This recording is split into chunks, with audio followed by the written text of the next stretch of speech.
open up. You OPN, bitch, you won't be BM.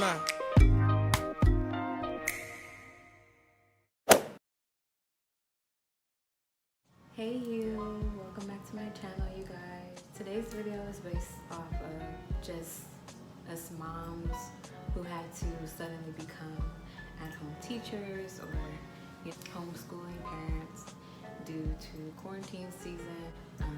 So I just wanted to give some tips for you mothers that may be a little bit overwhelmed, some things that can just kind of help you stay afloat. Organization, basically. Hey girls, all about organization, and I wanted to get on here to help you moms about organization with homeschooling our children for this quarantine. If you would like to see those tips, things you can do with your children, then just stay tuned.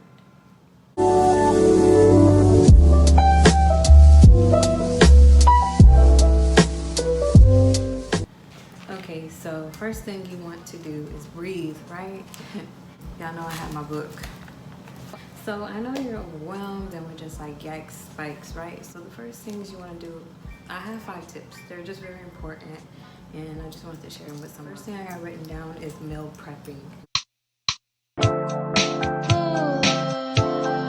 will help a lot so far as time. It will help a lot so far as being organized and staying in portion size. So meal prep, like your breakfast and your lunch, and make dinner spontaneously. Breakfast and lunch mainly because those are the timings that your children are up doing like their schoolwork that the teachers may send in. Just make sure you meal prep.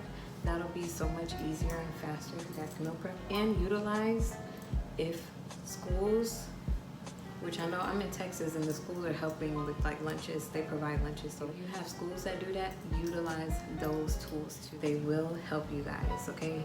So just meal prep and do all that because that takes away so much time that you could just be using to teach more or whatever with your children.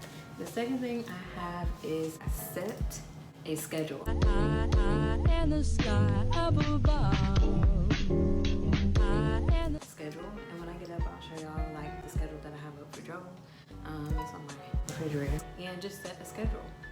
When you wake up, or if you want them to have a wake up time, put down the wake up time. Just everything set. What time you're gonna do this subject, what time you're gonna have lunch. Treat it like it's school because it's still there. They still have to turn in the work and everything like that. So if you treat it like school and have like those times set, then it will be like more of a breeze and it'll be familiar for your children too. So your children won't be overwhelmed like, okay, what's this? Like, what's that? Just kind of just make it feel like school for them. So set a schedule with timings of everything. Just break it. Take privileges away.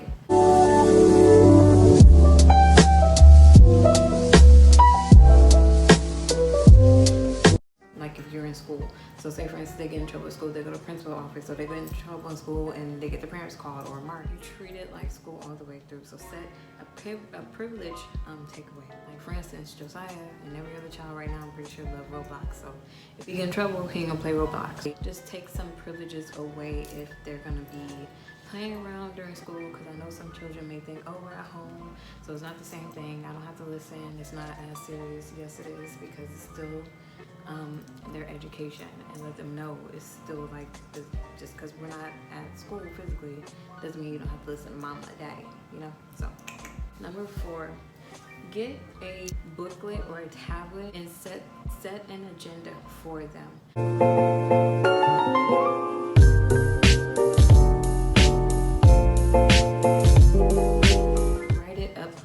Children. Even if you want to do it day by day for the week ahead and just write out their agenda for the week ahead, that way they can hold their planners and they can look at it like when they're not working, or they can just kind of utilize that as a tool. Like if they're at school, you know what I'm saying? Just make them a planner, put in there what they're going to be doing that day. I know most times the teachers don't send work until the morning of, but if you wake up before your children, you can get online and see what like tasks and stuff that they have, or you know, in their booklet you can write down things that they need to. Just treat it like school, like I keep saying. So you can write down things in there that you feel they need to improve with. That way they can just like utilize that later on when they're in their rooms chilling. You can write down things that you feel as a parent that they need to improve on and stuff like that. You know what I mean? I don't know if that makes sense. Just get them a book. Just write everything fucking down. Just write some shit down. drinking Moscato today. Now, I know I said in my topic banner video that I'm not a drinker, I'm a smoker. I'll drink wine. Like, I used to drink wine every day from 2018 to 2019, every day. I'm just now getting back to like having my wine every day. But if you follow me on Snapchat, you know, because I'd have a glass with me every time I snap.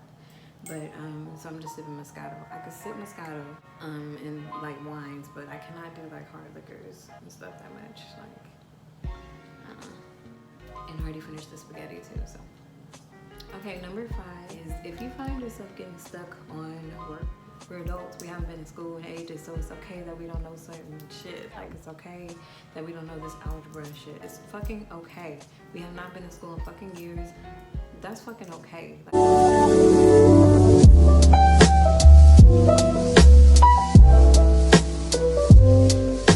It shouldn't be assumed that every parent knows what the fuck's going on with these problems and this work.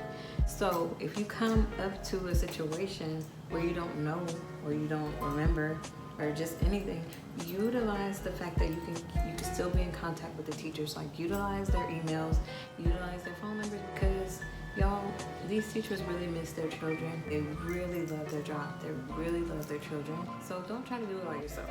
Even if you just want to just randomly ask them questions, that'll make their day. You know what I'm saying? They miss their children. Josiah's teachers have called me, I don't know how many times I'm asking, like, do y'all need any help on the online? Do y'all understand the online questions? Do y'all understand? And I just utilize it. I let them, you know, go step by step. How's Darius? How's this? Guys, just utilize their help.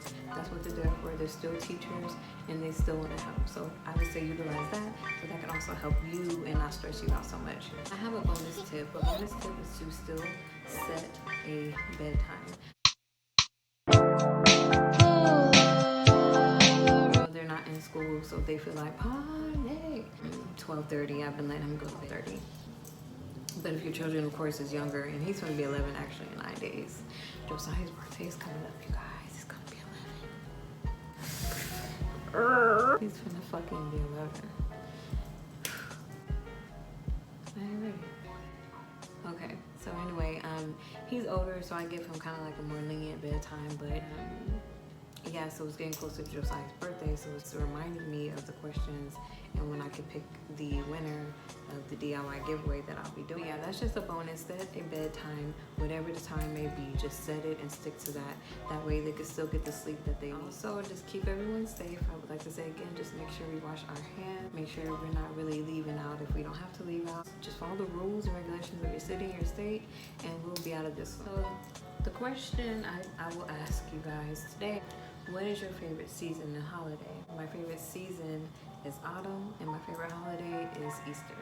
Yeah, let me know what your favorite season and holiday are in the comments to qualify for winning the DIY that I'll be announcing the winner for on Josiah's birthday, which is the 21st, you guys. And yeah, that is very much it. Thank you guys for watching. If you would like more tips, just mommy tips, or anything like that, make sure you drop in the comments. Don't forget to like, comment, subscribe to a gem, and I will see you guys in my next video. Bye.